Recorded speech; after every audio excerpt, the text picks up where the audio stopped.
नमस्कार प्यारे विद्वान साथियों। पीएसवी के इस ऑनलाइन डिजिटल प्लेटफॉर्म पर मैं महेंद्र चौधरी आप सभी का तहे दिल से स्वागत करता हूं। दोस्तों, अपना जो टॉपिक चल रहा था वो चल रहा था प्रॉफिट एंड लॉस, और प्रॉफिट एंड लॉस में हमने पिछली क्लास में प्रश्न संख्या 10 तक हल किए थे। तो आइए आज की अगले 5 प्रश्न अपन देखते हैं। देखो, हमसे कह रहा है एक कुकर 16% लाभ पर बेचा गया। अब देखो 16% लाभ, इसका मतलब भाई 116 में, ठीक है। आगे कह रहा है यदि इसे 20 रुपये अधिक में बेचते हैं, तो देखो अधिक हो चाहे कम हो, मैंने बताया था वो कहलाता है अंतर। अंतर है, बताओ कितने रुपए का, तो 20 रुपये का है। 20 रुपये अधिक पर यदि इसको बेचा जाता तो भाई 20% का लाभ होता, इसका मतलब 120 का। क्लियर है। तो अंतर करेंगे तो 116 में से 120 घटाऊंगा, यानी अंतर करेंगे इन दोनों का, 120 में से 116 को घटाओगे तो 4% का आएगा। बराबर है, बताओ कितना, तो 4% बराबर है 20 के। तो 1% बराबर क्या होगा, ये होगा 20/4। और हमसे क्रय मूल्य पूछा है, प्रतिशत का मामला है, किससे गुणा करेंगे, 100 से।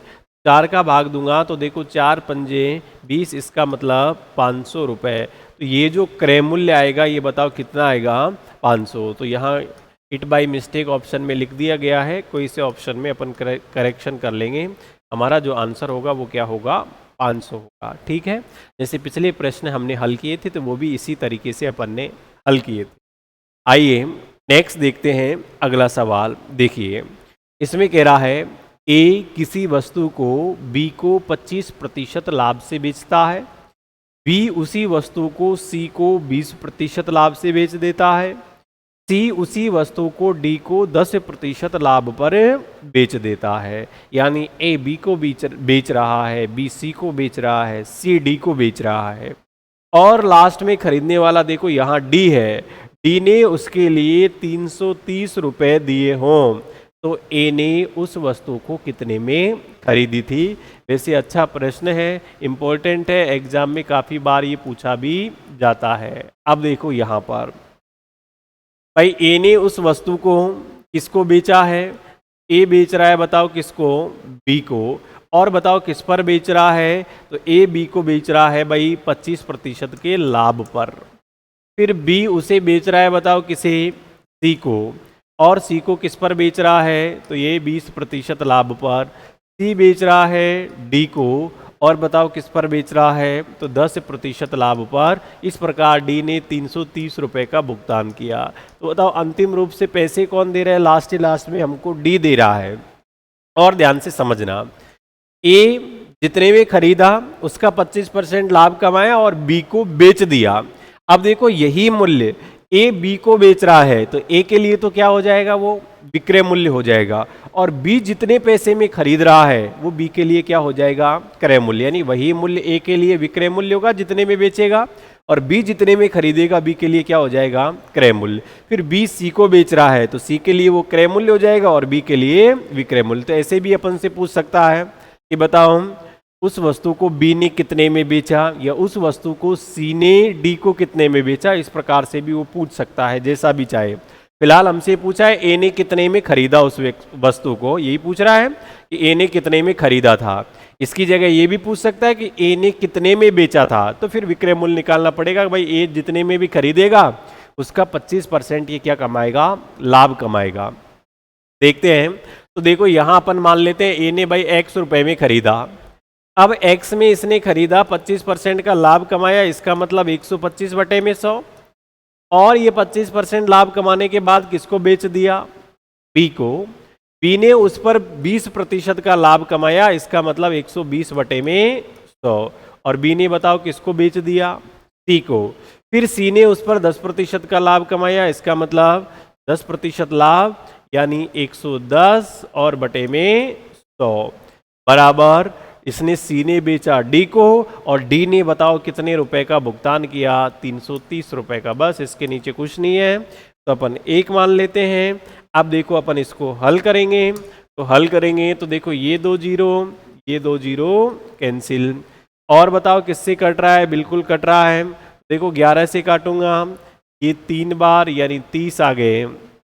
और बताओ किससे कट रहा है, क्या हम और कट रहा है, तो यहाँ देखो ये और काटेंगे अपन तो 5 से कट जाएगा, 5 से काटेंगे तो देखो 5 6 30, और यहाँ बराबर में देखो ध्यान रखना, या तो इस तरफ से इस तरफ, यानी यहाँ ऊपर का काट सकते हैं अपन, नीचे वाले को नीचे वाले के साथ में काटना है, और क्रॉस हमेशा वो मल्टीप्लाई होता है। 5 से काटा, और देखो 5 से इसको काटूंगा तो 5 दूनी 10 और 50 25, ठीक है। और देखो ये 6 से कट रहा है क्या, बिल्कुल 6 से भी कट रहा है भाई, कैसे, 6 दूनी 12, तो कटा नहीं कटा। अब देखो यहाँ 25 को 2 से मल्टीप्लाई किया तो x गुणा में 50, तो इसको 50x लिख सकता हूँ मैं, यहाँ 50x बचेगा, ठीक है। बटे में ये जो 100 है, इस 100 से गुणा करूंगा तो बताओ कितना आएगा, ये आएगा भाई, यानी 2 जीरो ये 2 जीरो ये लगा दिए अपन ने, बराबर यहाँ कुछ नहीं है तो 1 बटे में 1 हो जाएगा। देखो 0 से ये 0 कैंसिल, अब 1000 बचा, यहाँ 1000 में 5 का भाग दूंगा तो 5 दूनी 10, 200 रुपये। अब क्रॉस मल्टीप्लाई करूंगा x को 1 से तो x आएगा, 200 को 1 से गुणा करूंगा तो 200, तो बताओ उस वस्तु का जो क्रय मूल्य है ए के लिए वो क्या हो जाएगा, 200 रुपये। यानी ए ने उस वस्तु को बताओ कितने रुपए में खरीदा है, ए ने उस वस्तु को खरीदा है भाई कितने रुपए में, 200 रुपये में, ठीक है। आइए अगला प्रश्न देखते हैं अपन।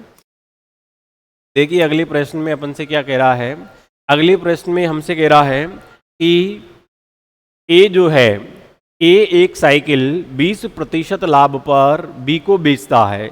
अब देखो ए एक साइकिल जो है वो किसको बेच रहा है, बी को, और ये 20% का प्रॉफिट कमाता है, यानी 20% लाभ पर इस पर बेच देता है। फिर आगे कह रहा है बी उसे 25% लाभ पर बताओ किसको बेच देता है, बी जो है वो 25% लाभ पर किसको बेच रहा है, सी को, तो बी उसे 25% लाभ पर बेच रहा है भाई किसको, सी को, तो ये हो गया 25% लाभ पर सी को।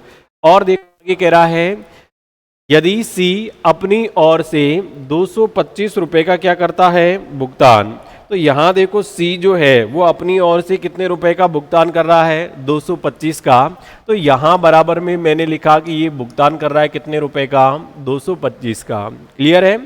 अपन से पूछ रहा है ए के लिए साइकिल का लागत मूल्य क्या है, यानी ए ने उस साइकिल को कितने में खरीदा ये हमको ज्ञात करना है। तो अपन मान लेते हैं कि ए ने भाई उस साइकिल को खरीदा x रुपए में, 20% का लाभ कमाया तो 120 बटे में 100 हो गया।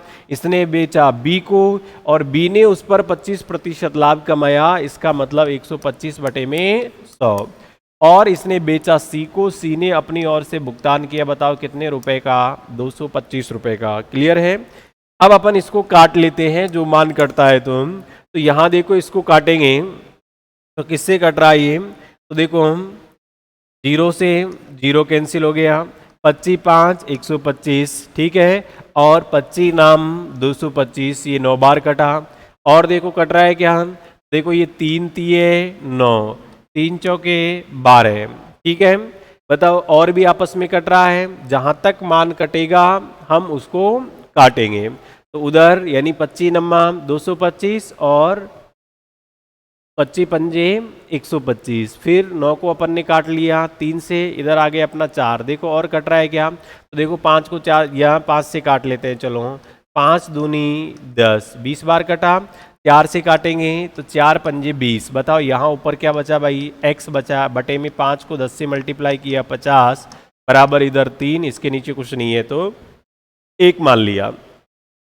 हमें x की वैल्यू चाहिए तो इसको अपन क्रॉस मल्टीप्लाई करेंगे।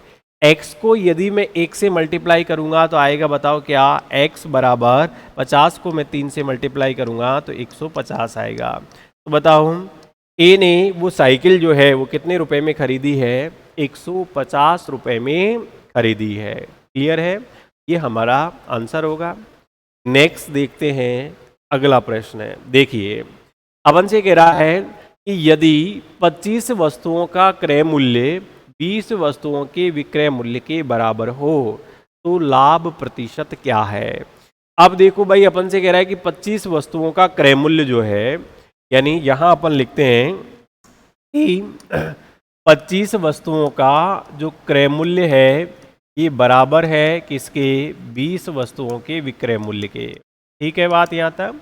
हमसे कह रहा है तो लाभ प्रतिशत क्या है? तो हमेशा आपको ध्यान रखना है, इस प्रकार के प्रश्नों को अपन 3-4 तरीके से हल कर सकते हैं। यहाँ पर बताओ, क्रय मूल्य और विक्रय मूल्य की चर्चा रुपए पैसे में की है क्या? नहीं की है। ठीक है, तो देखो ऐसी अवस्था में आप सीधा ऐसे भी हल कर सकते हो, जब क्रय मूल्य और विक्रय मूल्य की चर्चा रुपए पैसे में नहीं करें तो अपन यहाँ जो क्रय मूल्य का मान जो होगा वो इस तरफ वाला होगा, विक्रय मूल्य का मान होगा इस तरफ। जैसे अपन ने मैथ में शुरुआत में देखा था 2x बराबर 3y हो तो x का मान इस तरफ वाला होता था, y का मान इस तरफ वाला होता था। ऐसा कब होगा? जब क्रय मूल्य और विक्रय मूल्य की चर्चा रुपए पैसे में नहीं की गई हो।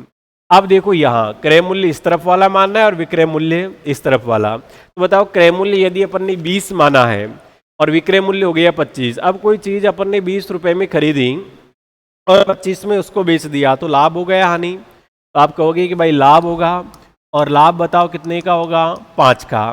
तो हमसे पूछा है कि लाभ प्रतिशत क्या है? तो देखो लाभ प्रतिशत बराबर हमारा एक फॉर्मूला होता है और वो होता है लाभ बटे में क्रय मूल्य और गुणा में 100। तो लाभ है 5 का, क्रय मूल्य बताओ कितना है? क्रय मूल्य है 20 और गुणा में 100। तो 20 पंजे 100, 5 को 5 से गुणा किया तो आंसर जो होगा वो क्या हो गया? 25%। ठीक है, तो ये हमारा जो आंसर होगा वो क्या हो जाएगा? इसमें 25% होगा। ठीक है, आज का ये जो आखिरी प्रश्न है सेम इसके जैसा ही है, 15वां। गेम जो 15 है इसका जवाब आपको कमेंट में बताना है कि इसका आंसर क्या आएगा। बाकी जो सवाल अपने बचे वो अपन अपनी अगली क्लास में देखेंगे। तब तक आप सभी साथियों को मेरा प्यार भरा नमस्कार। जय श्री कृष्ण।